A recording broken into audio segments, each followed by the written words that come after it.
We want to name it line BD because it has an arrow on both ends. So does that mean that it stops at BD? Goes on forever, right? Segment would stop at B and D. And those would be the two that we have to name segment. But BD means this is going to keep going on forever when it has arrows on it. What are some other points that fall on that line?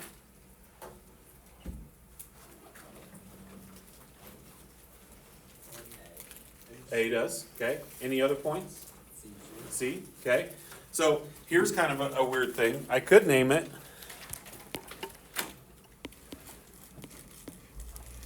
AC. I don't even have to use the letters B and D, right? I could name it completely different, but it's still the same line. Line AC and line BD is the exact same line, okay? We're just using different points. Or I could do some combination and I could say BC or CA. There's lots of different ways I could name it. I could go D with it as well. DC, DB, DA, any of those would work, okay? So there's a lot of different ways that I could go about naming it. Okay, same thing for CH.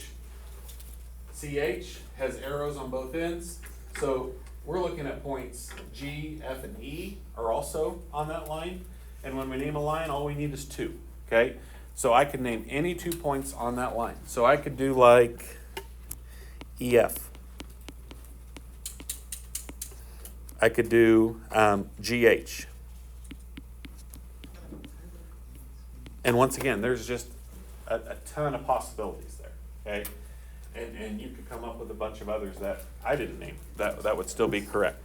Any point that falls on that line, you can use it to name it, but you got to have two, and you got to make sure you put an arrow.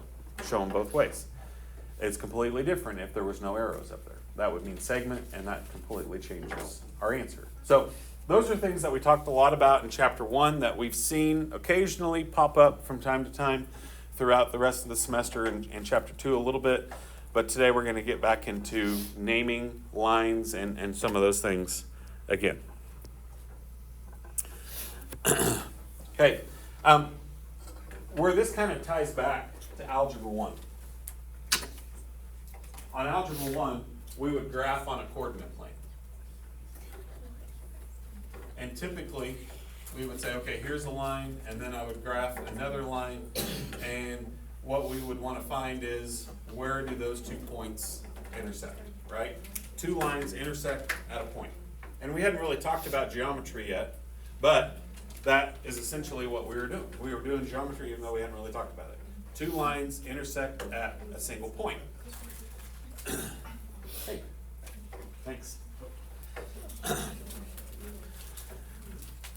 Okay, if 2 lines are parallel, okay, and this is the other thing then that we talked about, if 2 lines are parallel, and we also saw that in Algebra 1, that means they never crossed, okay? What would have to have been true for these 2 lines to never cross in Algebra 1? What do we say about those 2 lines? They'd have to be parallel, okay? They would have to have the same slope, okay? And so if 2 lines are parallel, they have the same slope. Now, we're not going to talk a lot about slope today. Later on in the chapter, we will. But 2 lines that never intersect are parallel. So in this case, we would say line M and line N.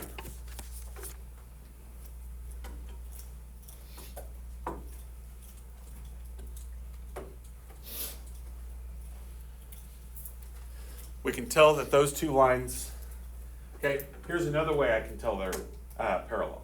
We've talked about this some before. You see the red arrow that's on there? And I know in your guys' books it's not red because it's black and white, but up here, that arrow on there designates or shows us that those 2 lines are parallel. So that symbol is very, very important, okay? So the fact that I see these 2 have the same line, same arrow on it, means those 2 are parallel, okay? Skew, we kind of just real quickly approached skew in chapter 1 because there was a few times that we saw it. 2 lines that are not parallel and do not intersect. So I kind of used the Kleenex box as an example way back when we did this. So if I said this top front edge, I like to take something that we can visually see, right? Because sometimes it's hard to see three-dimensional on a piece of paper. If I did this top front edge and this bottom left edge, are those two ever going to touch one another? This top front edge and this bottom left edge. Those two will never cross, right? Are they going the same direction? No. This one's going left to right. This one's going front to back, okay? They're going different directions, but they're still never going to cross, right? We're used to seeing if they're going different directions, they got to cross at some point. Well, that's not the case here, okay? Because they're on different planes. This one's on the top plane and this one's on the bottom plane.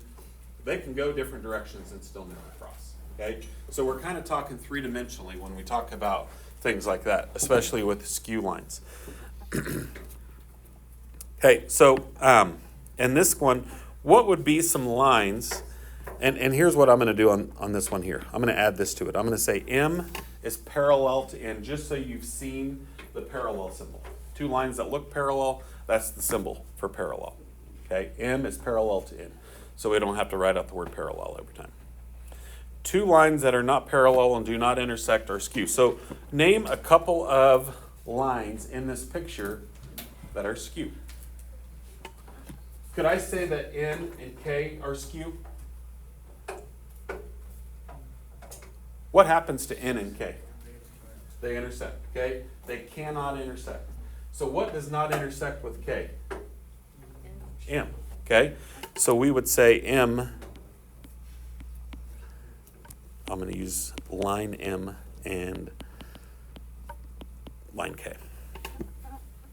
We don't have a symbol for skew. We don't see skew a ton, so there's no symbol for it. So for that one, you would just have to say line M and line K are skew. Two planes that do not intersect. Once again, if I use the Kleenex box as an example, I could say the left side and the right side. Those are flat surfaces that never intersect, right? The top and the bottom, the front and the back. We've got all kinds of planes in this Kleenex box that never intersect. A flat surface that'll never cross, okay? I can't say the top and the front because they have an intersection of this edge right here, right? And so it has to be two planes that are opposite of one another. So in this case here, I would say T and U. So I would say plane T is parallel to plane U.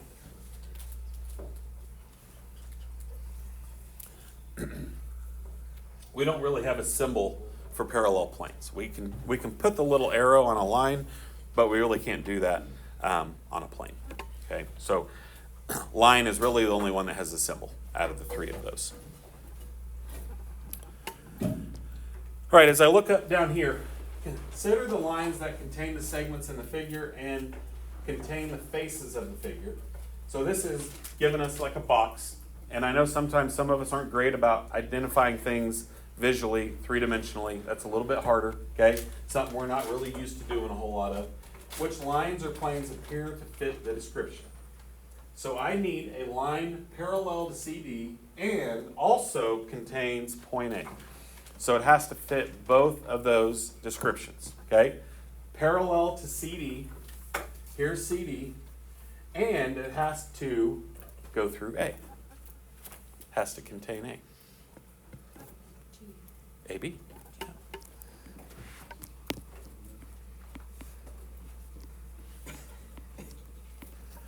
Okay.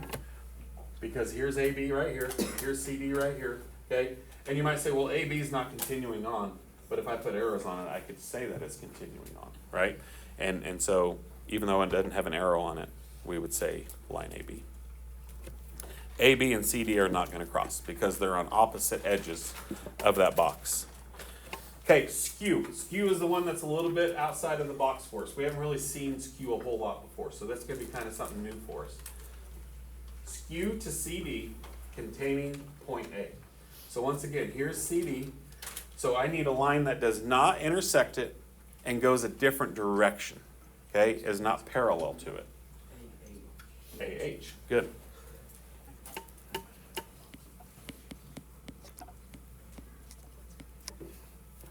Are there any others I could use there? Hannah? AG. AG would be good too. Are you also allowed to like create lines or is it on I would just go with what's on the picture probably. Yeah, no, it's a good question. But that way just to make it easier for me to grade. If you start creating lines, we got all kinds of things that could be in the mix there. Okay, on C, perpendicular, what does it mean to be perpendicular? Okay, what's that mean, Adrian? Oh no, I just know the song. Okay. I'm sure glad you showed up, man. No. Adrian was telling me he was going to play quarterback tonight. He probably could. I'll bust the matchup, bro. Perpendicular to CD. Okay, Adrian was just giving me this, right? What's this mean? Perpendicular, which, how do we know perpendicular?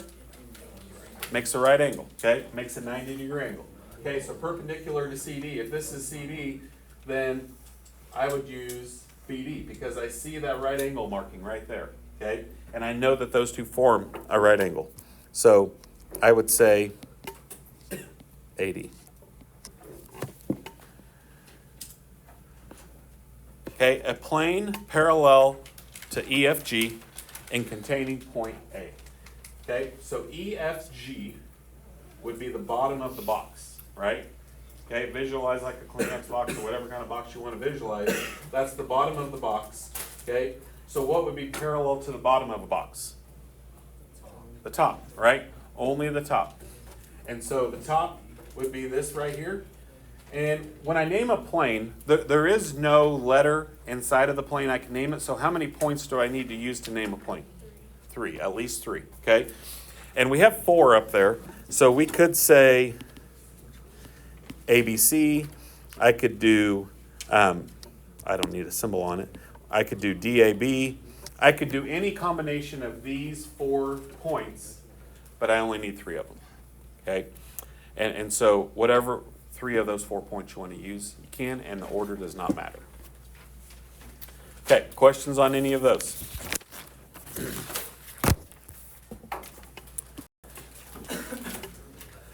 Okay, try doing this one on your own. Same thing we just did. I'm going to give you about a minute or 2 to answer these 4 questions, and then we'll go through them.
All right, let's look at part A.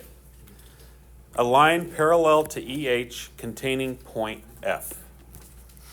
Xander, what'd you get? FG. Good.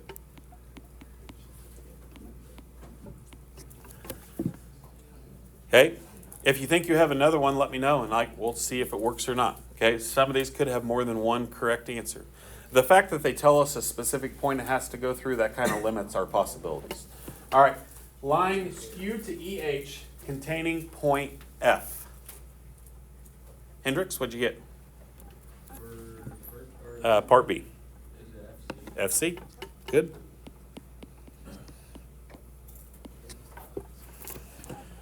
Okay, for part C, a line perpendicular to EH that contains point F.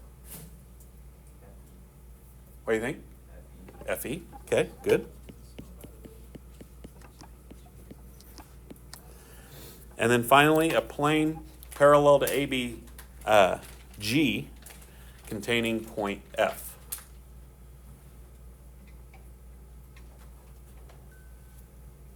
Adrian, did you get it? CDF, okay. Do the letters have to be in that order? No? Okay. Is there another letter I could have used as well? CFE, yep, we could use E as well, okay?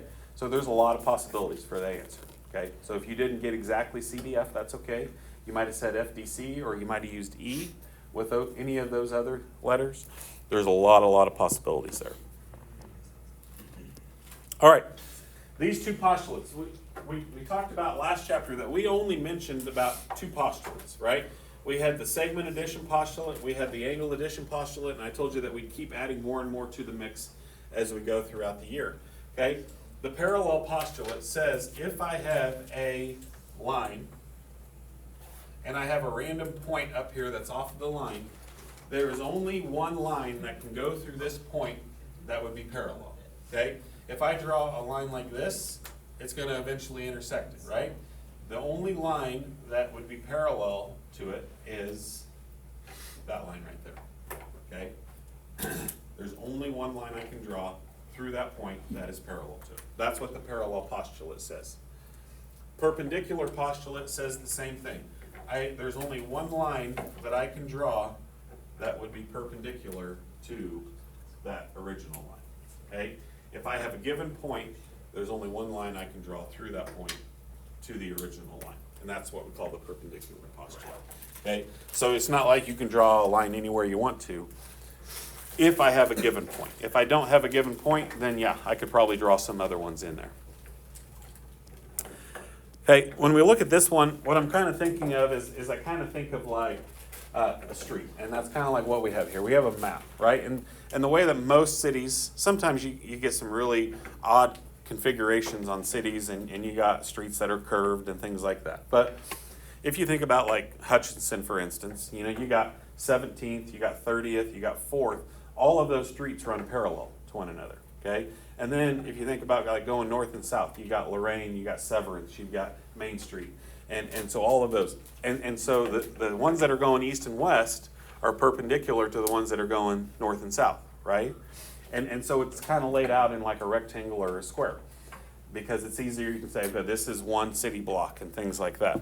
And so it's a whole lot easier when it's laid out like that. It doesn't always work out like that when you have curved streets and things like that. But typically your main streets are going to be set up that way. Easier for purposes of maps and things like that. So in this case here, name a pair of parallel lines. What lines here do we know are 100% parallel? Okay. Which one? C what?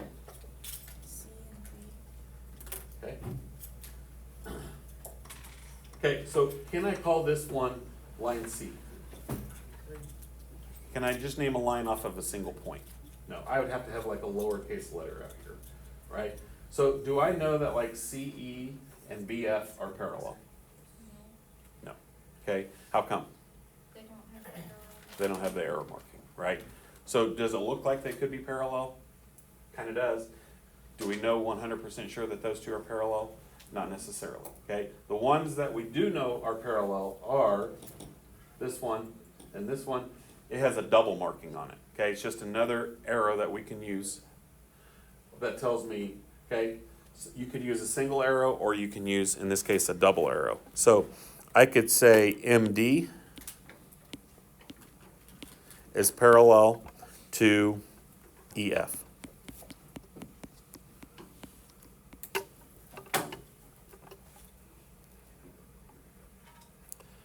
Okay, and we just don't know about CE and BF yet. Okay, if I had a marking on there, then I could do those two. But right now, I don't have that marking that I need. Okay, name a pair of perpendicular lines. So we just have to go off of where I see a 90-degree marking, right? The only 90-degree marking that I see in this picture is this guy right here, okay? So this line and this line are perpendicular. What would be one way I could name this line right here? BF. BF, okay? I could do BF, I could do MF, I could do lots of combinations of those two, okay? So I'm going to say BF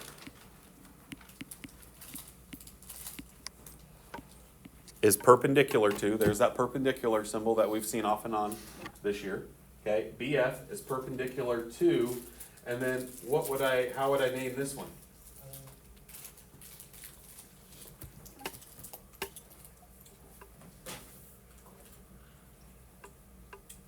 What all lines are on this? What'd you say? DM would be good, yep. I could also do AM, because A is on this one right here, so I can't do A. I was thinking A was on this up here, but it's not. Okay, so it would have to be DM or MD. Either way would work. Okay, is FE parallel to AC? Here's FE, here's AC. Are those two parallel? No. Okay. And when it says explain, I'm just going to say no.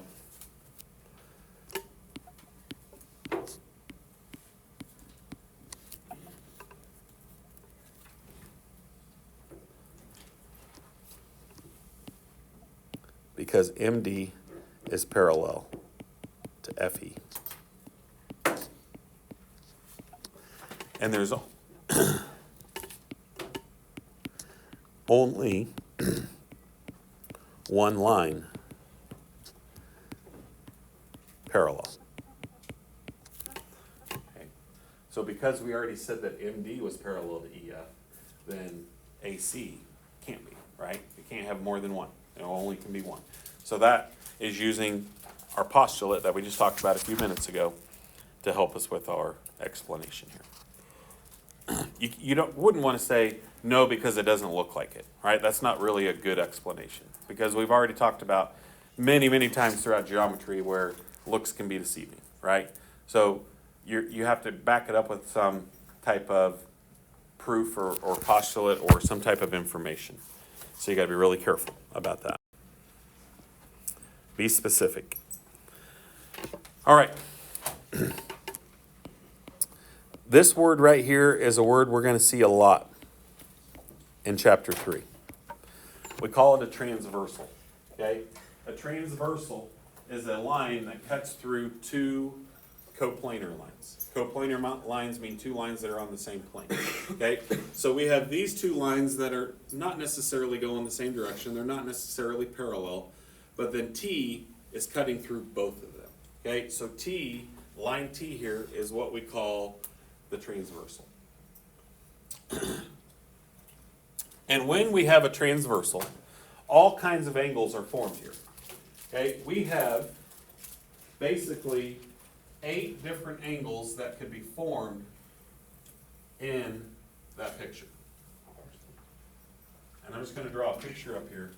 If I go here, and I go here, and I draw this transversal, I have 1, 2, 3, 4, 5, 6, 7, 8 angles that are being formed. And so we have a bunch of different angle relationships that are also formed. And we have names for those. And we're going to talk about these names a lot as we go throughout chapter 3. Okay, the first one. And the names come from where these two are in relationship to the transversal. Okay? So, and this one here, this is the only one that doesn't kind of match up with the actual name. We call these two corresponding angles. They basically have the same position. They're both to the right of the transversal, and they're both above the two coplanar lines. So we call angle 2 and angle 6 corresponding angles. Okay, the second one, if these are my two coplanar angles, okay, then 4 and 5 are between the two. So we say they're on the interior, but they're on opposite sides of the transversal. So the name that we use here is alternate interior angles. Alternate means opposite, okay? They're on opposite sides of the transversal, but they're between, so they're on the interior, okay? From here on forward, I'm always going to use AIA as my kind of short-term way of naming alternate interior angles, because I don't want to write out alternate interior angles every time I write that out, right? So AIA will refer to alternate interior. Over here, I'm just going to shorten it down as corresponding angles. I don't really want to use CA, and I'll show you why here in just a second. So I'm just going to write core for corresponding. Just abbreviate it a little bit. Okay, this one here is kind of the same as what we did just a second ago, except 1 and 8 are outside of the two coplanar lines, and once again, they're on opposite sides. So when something is on the outside, as opposed to interior, what do you think we're going to call it? Yeah, exterior. Okay, so these two are what we call alternate exterior angles.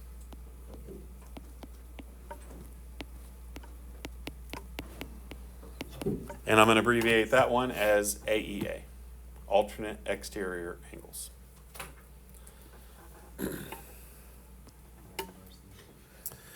Okay, and then the last two pairs that we have are 3 and 5. Okay, 3 and 5 are on the same side, and they're on the inside. Okay, and so when two things are right next to one another, we call them consecutive. And they're on the inside, so we call them consecutive interior angles. I will also tell you this, and I'm okay if you write this as well. This textbook uses consecutive interior, but for years and years, I always called those two angles same side interior. But this textbook does not use that name. So, if you ever hear me say same side interior, I'm okay if you do that like on a quiz or test, but for the purposes of like big ideas, in this textbook, they're going to use consecutive interior. So that's the one that you got to know. Okay? So either one of those are okay with me because they both mean the same thing, just a little bit different wording that they use to name it. Okay? Adrian, you need to be listening, please. All right. Identify all pairs of angles of the given type. Okay, so we're going to list out all the pairs, and sometimes there could be more than one pair, obviously. Hannah? Would there also be a consecutive exterior and There- they just don't talk about it? Yeah, they just don't talk about it as much, but you're absolutely right. There is a consecutive exterior. And then sometimes I also call that same side exterior as well. Okay, corresponding. Every angle pair that's corresponding here. So we're going to say these two pairs of angles fit corresponding. What would one pair be that are corresponding? 1 and 5, okay? So we're going to say angle 1 and angle 5. Okay, what else? I'll give you a hint here. There's 4 of them. 2 and 6. Angle 2 and angle 6. There's the second one. Okay. 4 and 8. Okay, or 3 and 7.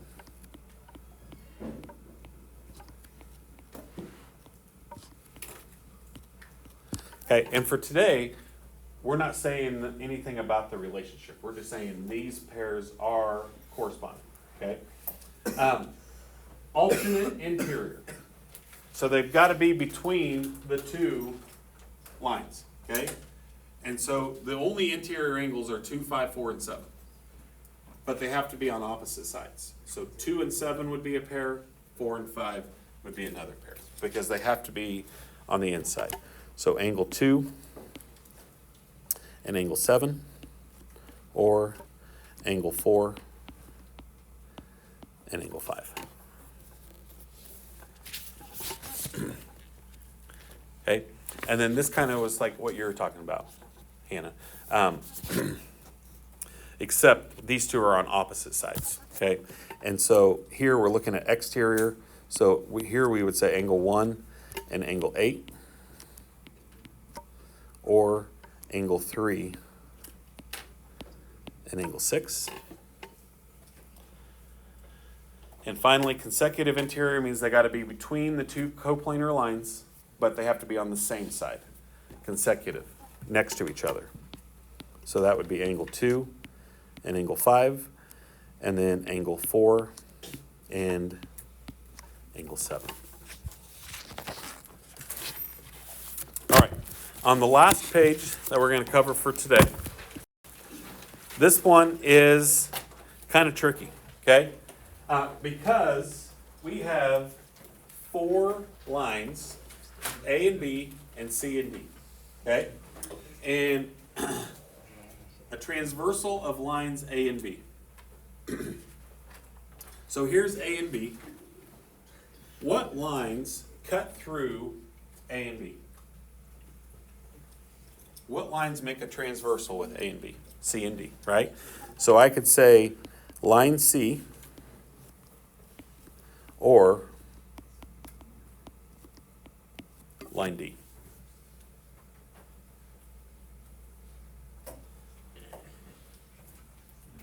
Okay, keyword here is corresponding. Okay, so here's what I'm going to do on this one. I'm going to cover this whole thing up right here. Okay, because I don't need any of this right here. C and D are the 2 lines.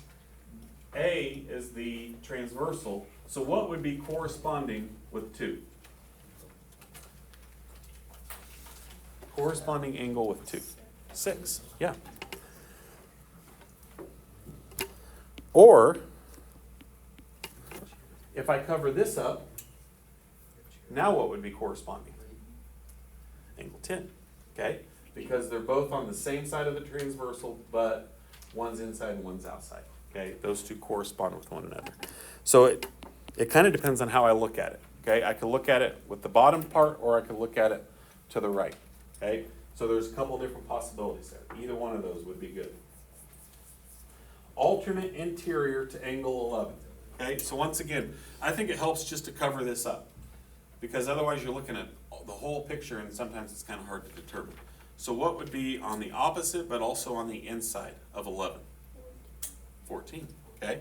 So that would be 1, angle 14. Or, if I cover this up, what would be alternate interior? Angle 2, good. Okay, covering it up is a big help, okay? Because then you're kind of like narrowing your focus a little bit and you don't have to look at the whole big picture, which can be a little bit confusing if you don't, okay? It's a lot easier when you limit your possibilities. An alternate exterior angle to angle 7. So we locate angle 7. So I'm going to cover up this side. 7 is on the outside. What angle is on the opposite, also on the outside? 2, yeah, angle 2. Okay, So 2 is both an interior and an exterior? depending, right, because here 2 would be on the inside, yep, and on this one it would be on the outside. Yep, that's a great question. Yep, it just depends on which transversal we're referring to. Okay, and then if I look at angle 7 here, what would be alternate exterior 7 on this picture? On the bottom. Which one? 14? Yeah, good. Angle 2 or angle 14. Okay, and the last one, consecutive interior to angle 13. So I'm going to cover this up first. It doesn't matter which one you cover up first. Same side, but both on the inside.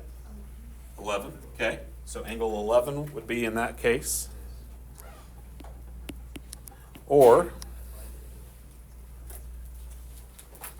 if I cover up the top, what would be consecutive interior with it? 6, right? Because here's my 2 lines. 6 and 13 are both on the inside, and they're both on the same side of the transversal. So it would be angle 6. Okay?